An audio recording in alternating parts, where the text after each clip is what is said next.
देणे समाजाचे.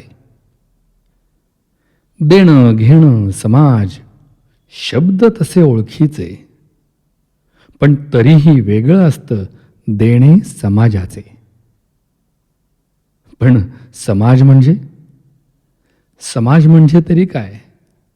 समाज म्हणजे माणूस गर्दी, कोणी चौकस, कोणी दर्दी, उंच बुटके, काळे गोरे, तरणे ताठे अन म्हातारे, कुणी लालची, कुणी दयाळू, कुणी मिजाशी, कुणी मायाळू. एकदा ही वीण पहावी, कधी एकदा वीण पहावी आपण आपलीच. प्रत्येकाचा एक धागा असतो तिथे नक्कीच.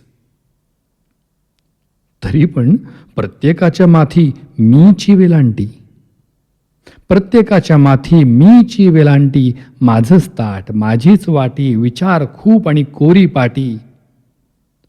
असं कधी असू नये, असं कधी असू नये. मी मध्ये फसू नये.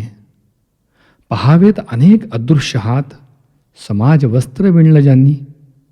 पहावेत अनेक अदृश्य हात, समाज वस्त्र विणलं ज्यांनी. रंग नक्षी किनार पोत धागे गुंफून घडवलं त्यांनी. एकदा कधीतरी सोडून देऊ कोश स्वतःचे, एकदा कधीतरी सोडून देऊ कोश स्वतःचे. एकदा कधीतरी फेडून पाहू देणं समाजाचे. एकदा कधीतरी देऊन पाहू भुकेलेला साथ. एकदा कधीतरी देऊन पाहू दुःखिताला हात. दरवेळेला एक्झिबिशन म्हणजे तुम्ही काहीतरी खरेदी करायला जाता.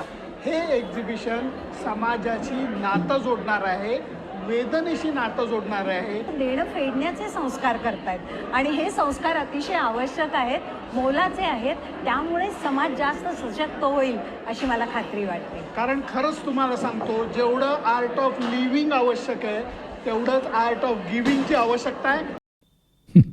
हाता वाचून अडतं का? हाता वाचून अडतं का? कुणी अडखळून पडतं का? तसं अडत नाहीच कुणी, तसं अडत नाहीच कुणी. ऋणानुबंधांचीच असतात सारी काही देणी घेणी. आपण फक्त ऐकायचा आपल्या आतला आवाज. ऐकू येते समाजाची सतत जागती गाज. एक सद्भावाचं वीण ही सगळी सद्भावाची.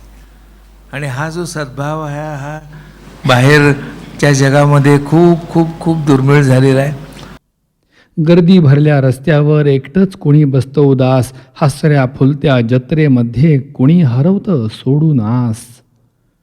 दूर गावातल्या झोपडीत खोल खोल गडद अंधार. चाकोरीला कष्टाच्या कधी ना अंत कधी ना पार. कधी उन्हाचाही लळा, कधी उन्हाचाही लळा. कधी सावलीच्या झळा, फुले दुःखाचाच मळा परसात. पण त्याच्याकडे पाहतं कोण? पण त्याच्याकडे पाहतं कोण? माणूस म्हणून माणसाचा हात हाती घेतं कोण?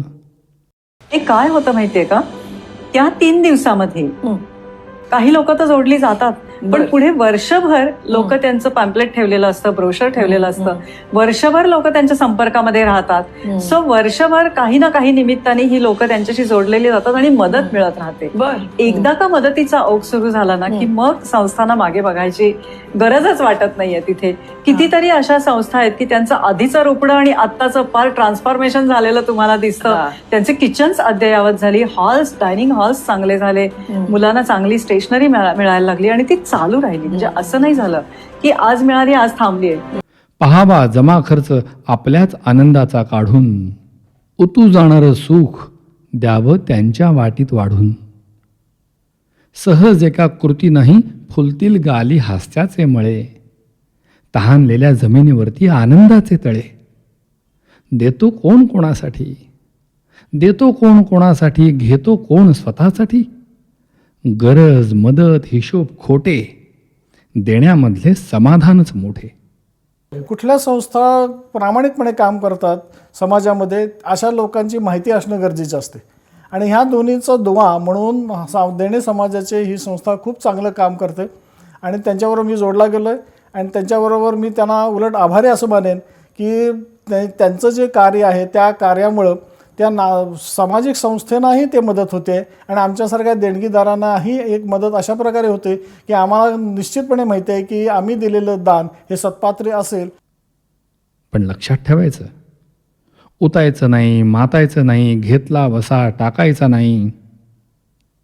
वसा जेव्हा होतो वारसा, तेव्हा झाडानंही वाकायचं असतं. नमस्कार. आज 15व्या वर्षात पदार्पण केलेल्या देणे समाजाचे ह्या कार्यप्रदर्शनाच्या उद्घाटन समारंभात मी डॉक्टर सावनी गोखले तुम्हा सर्वांचं मनपूर्वक स्वागत करते. वसा जेव्हा होतो वारसा, तेव्हा झाडानंही वाकायचं असतं. ऊन विजा सहन करत दुसऱ्याचं दुःख झाकायचं असतं. मग देवच बोलतो त्यांच्या वाचे, मग देवच बोलतो त्यांच्या वाचे, ज्यांना कळतं देणे समाजाचे.